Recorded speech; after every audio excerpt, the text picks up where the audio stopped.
Right, what's up, everybody? Good morning.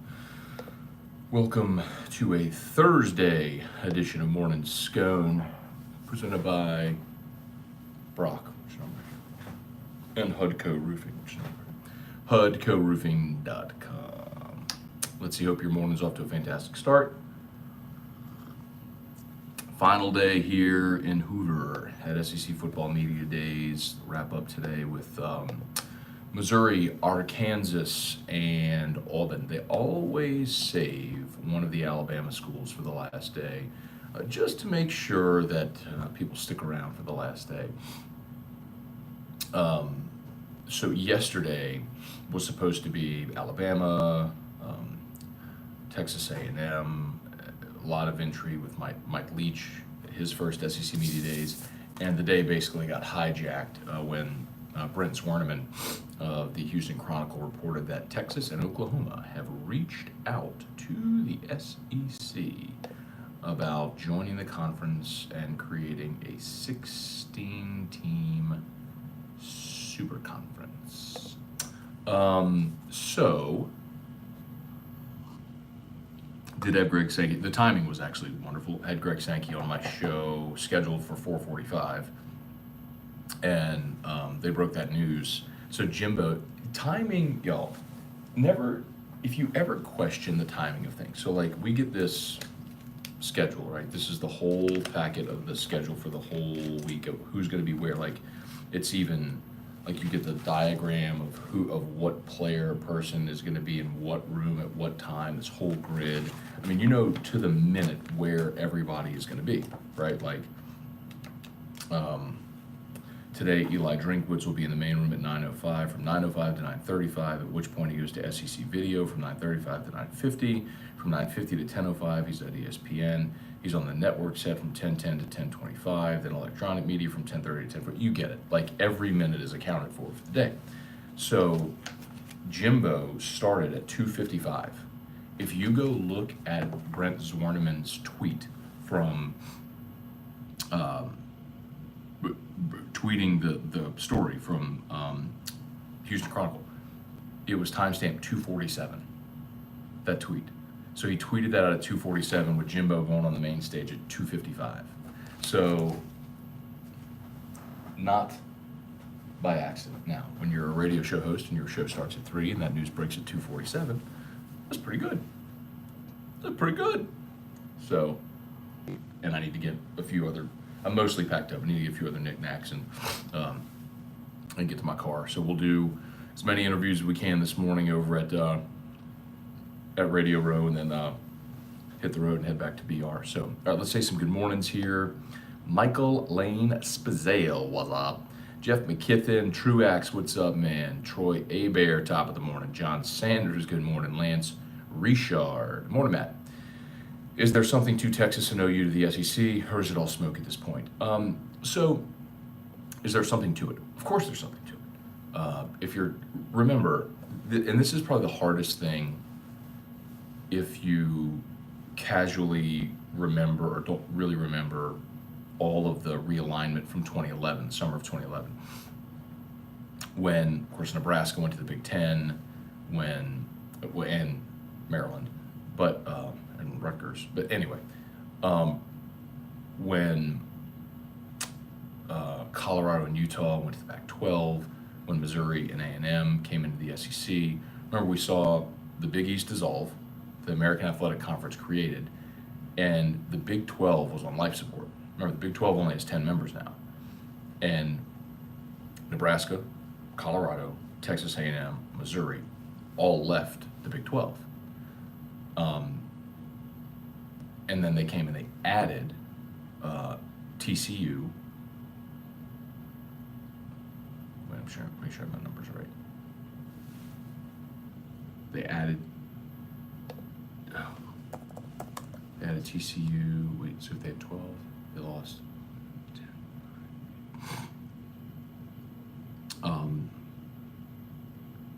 Who am I missing? They went from 12 to 8, added TCU,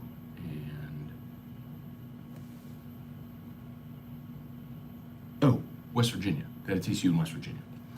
Um,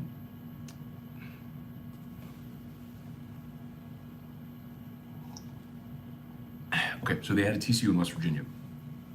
But remember, like, the Big 12 and the way that they, in Texas, remember, Texas and the Pac-12 was trying to create a super conference. They were the ones trying to push for 16. Like, they were trying to do the super conference thing. And they had Texas and Oklahoma on the hook. Remember, Texas did not want to come into the SEC because Texas A&M was there at the time. And there's a gigantic orange elephant in the room, which is the Longhorn Network. Texas does not share revenue from the Longhorn Network. Longhorn Network revenue, 100% of it goes to Texas. It is not shared among the rest of the Big 12 schools. And in order to keep, and that would not jive in the SEC, and in order to keep the Big 12 in business, and they needed to keep Texas and Oklahoma in the Big 12, and in order to do that, they gave them a disproportionate revenue share. I don't have it in front of me, I don't remember what it is. So, like, you know, every year when the SEC has their annual spring meetings in Destin and everybody gets their big old check for the year, and we talk about revenue distribution, well, in the SEC, it's split 15 ways. The 14 league schools and the conference office. The whole pot, all the money goes into one pot, boom, boom, boom. Vanderbilt gets the same share as Alabama, gets the same share as Texas A&M, gets the same share as Kentucky, as LSU, everything's equal. It's not like that in the Big 12.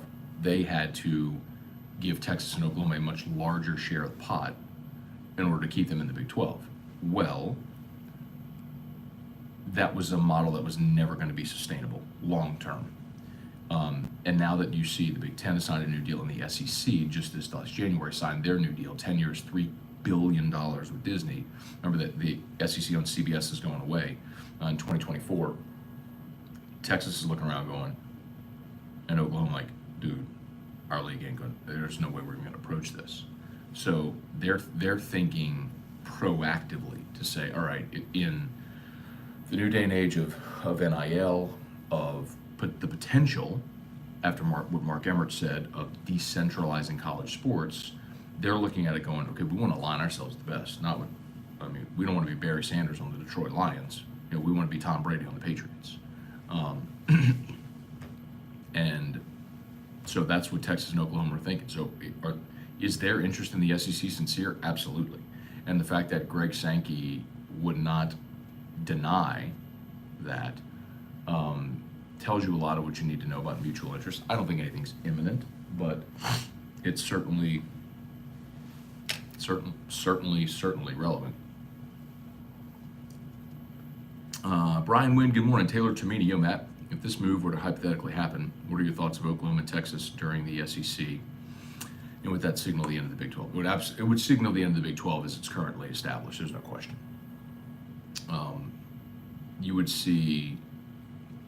You would likely see, the idea has always been 4 super conferences. And you would likely see the ACC assume some of the Big 12, the Pac-12 assume some of the Big 12, SEC, like the Big 12 would basically be dissolved, and those teams like West Virginia maybe back to the ACC. Like I just mentioned, the 2, Texas, Oklahoma, the SEC, the Big 10, or maybe the American steps up, however that's structured. But basically the powers that be, if you're decentralized, you make your own rules. Who are you going to invite to the party and who aren't you? It's your party, but who you want. Tim Gotro, Joey Vincent, Trivia Carter, good morning. Cliff Nelson, George Reitmeyer, Matthew Lusto. Careful on that live read. Kind of sounded like Michelle Wang yesterday. Michelle Wang. Weighing and measurement. Michelle Wang and measurement. Wang. Michelle weighing and measurement. Got it. Nicholas Cantrell, good morning. Duval, if you think Alabama fans are insufferable, Texas fans are 10 million times worse. I don't really care about fans. That's not the basis upon which a decision should be made. A lot of fans are insufferable. There's people who think LSU fans are insufferable, and many of them are jackasses, but every fan base has them. So you don't make that decision based on that. You make decisions like this based on finances and self-preservation and things like that. You know, making alliances. I'm not disagreeing with you, by the way. Thomas Lamont, good morning. First thought I had about OU and Texas maybe joining the SEC was that they would probably have to do away with divisions across the board, too many teams. Or you go to 4 divisions potentially. I think you could, a schedule structure would obviously change drastically in a 16-team conference. Cliff, I'll wait to hear your thoughts if you address it before you read this. I don't think I want Texas and Oklahoma in the SEC, but if it's good for LSU under the conference, tell me why. It's absolutely good because it's all about self-preservation. That's the point. Like if you were to do something like that, you would add Texas and Oklahoma theoretically because it would increase if financially it increases your television footprint and your revenue, your total revenue. If adding those schools, and the appeal would be the Longhorn Network, if adding those schools would increase that appeal, then everybody makes more money, which means you can build nice facilities and pay coaches more and have a higher recruiting budget and get better players and all that sort of stuff. Strong Side, good morning. Would 2 schools have to leave the SEC if Texas and Oklahoma come aboard? No. The SEC would not vote to remove any school from the conference. Birmingham, hello. Nicholas Cantrell, do you think Okie State joins too? No. You would not take two schools from the state of Oklahoma. There's no point. It's the same reason why people ask all the time about like Clemson. I'm like, the SEC doesn't want Clemson. Clemson's a great football program right now, but if you're looking at adding to your television footprint and your contiguous model, you're already in the state of South Carolina with South Carolina. Adding another team from South Carolina does nothing for you. Eric Wilderrider, morning. Same with Florida State. Eric Wilderrider, morning, Matt. Really enjoying the content this week. Thank you. I know you've been very impressed with the overall Ole Miss vibe this week. Curious if there's a team you feel the exact opposite about. So that's a good question, Eric. No, because nobody comes to media days and they're like, we're gonna suck, we're gonna lose every game. Like even Clark Lee at Vanderbilt yesterday is like, we're Vanderbilt's the best job in the country. We're here to win championships. Like, okay, Clark Lee, you know what? You're gonna go 2-10 this year. You know, good luck against Texas State. I mean, but anyway, so no.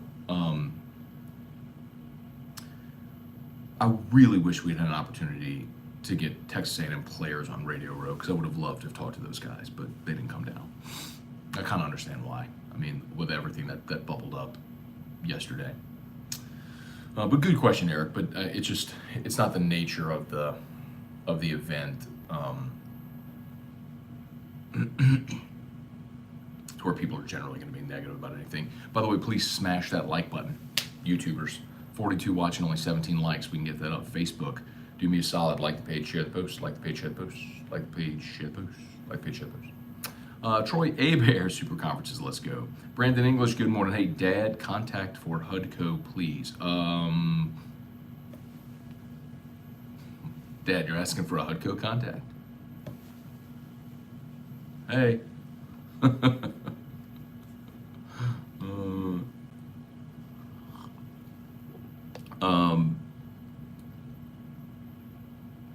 Or HUDCOroofing.com. Go to the contact form. I'm not sure. Anyway, you go to the HUDCOroofing.com contact form. Fill out the contact form. You're immediately ingested into our system, and someone will be in touch immediately. Brian Nguyen, even if Texas and OU join the SEC, LSU will still have to play Florida and Bama every year as their cross-division opponents. I don't think you'd have permanent cross-division opponents. How about Dan Mullen and Mike Leach? This is one thing I wanted to talk about yesterday and get to because of everything that happened. But both Dan Mullen and Mike Leach lobbied against cross-divisional opponents. And Mississippi State has always been one in favor of cross-divisional opponents, the permanent, because theirs is Kentucky. And if you're Mississippi State, you'd rather play Kentucky more and Georgia, Florida less. So that's like Ole Miss and Vandy. They're quite content playing each other and not have to play the top of the league. Like, LSU's the only one that gets screwed in the permanent cross-division with Florida. Eric Hart, can Drew sing happy birthday to my daughter Chloe today? Man, Eric, I wish, man. I'm really looking forward to being home, though. But happy birthday to Chloe. Hope she has an awesome, awesome, awesome birthday. Let's see, John Grunlian, good morning. What's up, Scone? I'm all for Oklahoma becoming the new A&M and Texas becoming the new Tennessee, and watching Florida be the second best team in the ACC. Well, Florida's not leaving, but yeah. Trivia. Why are you here? YouTube and Facebook having issues? I don't think so.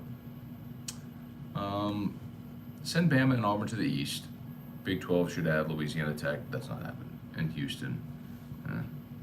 If they do that, they're definitely not a Power 5 anymore. Jason Mobile, good morning. Let's see, interesting from TV perspective, Longhorn Network would have to go away. I know you deal with Sinclair. I don't know that Longhorn Network would go away. I think you would basically occupy like ESPN, the SEC Network alternate channel, maybe could become the Longhorn Network. But they would have to share the revenue. That's the bigger point. It's not so much the existence of the network. It's Texas have complete ownership of that revenue. That's what could not stand. Do you think any state legislators for Oklahoma or Texas will try to block a move? I don't think so. The only place where I heard something like that was in North Carolina and Virginia.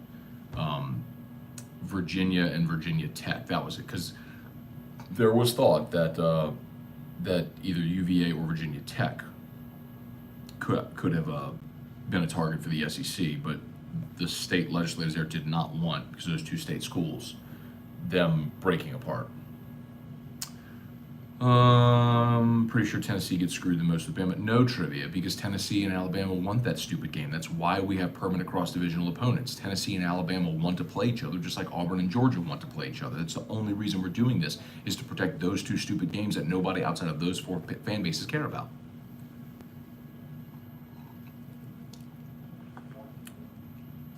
Why wouldn't Texas and Oklahoma consider the Pac-12? If you had the choice, where would you go? One is stable and ascending, the other is not.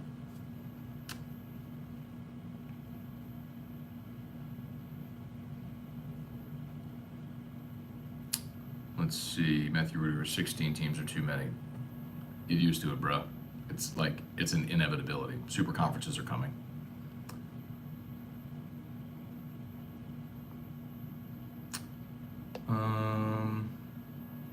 Craig Duke got booed up balls. Can't wait for Frank Williams Wade coming to beat up Texas and OU every year. Good stuff.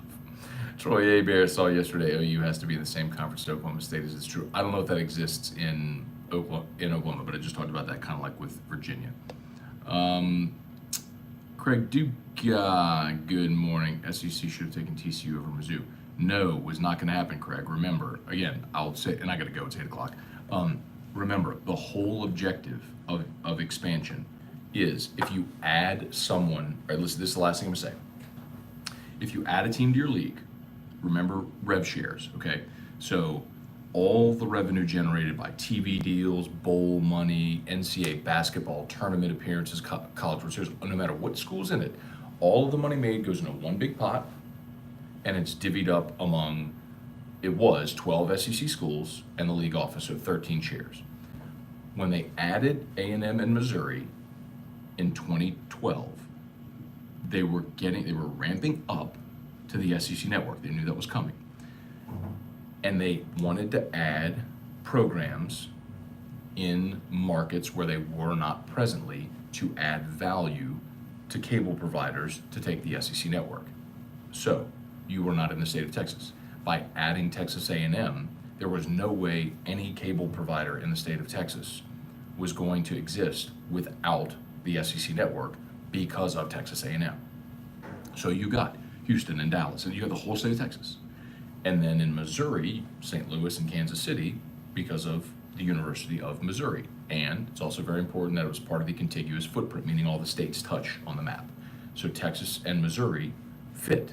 And then Missouri and Texas A&M also added to the APR, the APR, because there is a financial benefit based on hitting the APR requirements. So yes, that was a big part of it as well.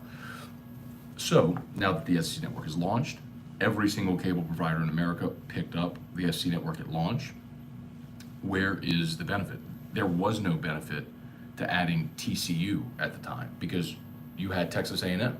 Like, you were already bringing in Texas. There was no financial benefit potentially to adding a TCU, just like there was no financial benefit to adding a Clemson or a Florida State or yada yada. I hope you get it. Maybe you don't, but hope that makes sense. Okay, I gotta go. Y'all be good. Have an awesome day. AFR at 3. It's going to be a ton of audio from today and the week. Y'all please tune in, and prayers up for a safe drive for all the media heading home from media days today, and we will see y'all later. Peace.